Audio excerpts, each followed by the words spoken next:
সকালে নিজের বাসায় ঝুলন্ত অবস্থায় উদ্ধার আর কয়েক ঘন্টার মধ্যেই প্রেমিককে গ্রেপ্তার। মডেল ও অভিনেত্রী রিধিকা রিধির মৃত্যু ঘিরে এখন উঠছে নানা প্রশ্ন।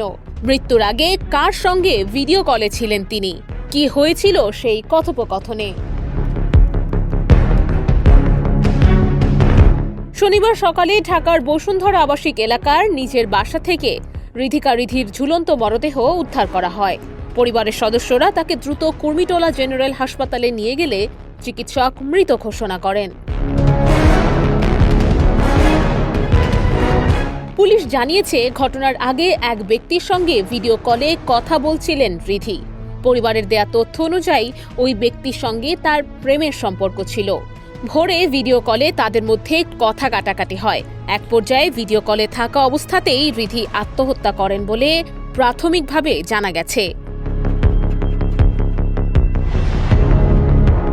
ঘটনার পর রিধির মা বাদী হয়ে আত্মহত্যা প্ররোচনার অভিযোগে মামলা করেন।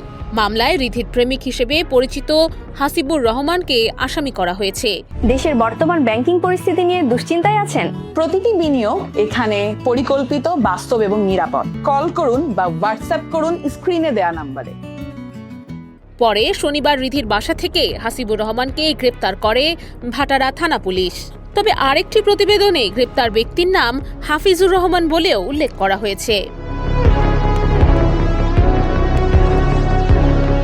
পুলিশ বলছে, প্রাথমিকভাবে ঘটনাটি আত্মহত্যা মনে হলেও মৃত্যুর প্রকৃত কারণ এবং এর পেছনের পরিস্থিতি তদন্ত করে দেখা হচ্ছে।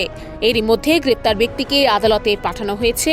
এখন তদন্তের মূল প্রশ্ন, ভিডিও কলে ঠিক কী নিয়ে কথা কাটাকাটি হয়েছিল আর রিধির মৃত্যুর পেছনে আসলে কী ঘটেছিল।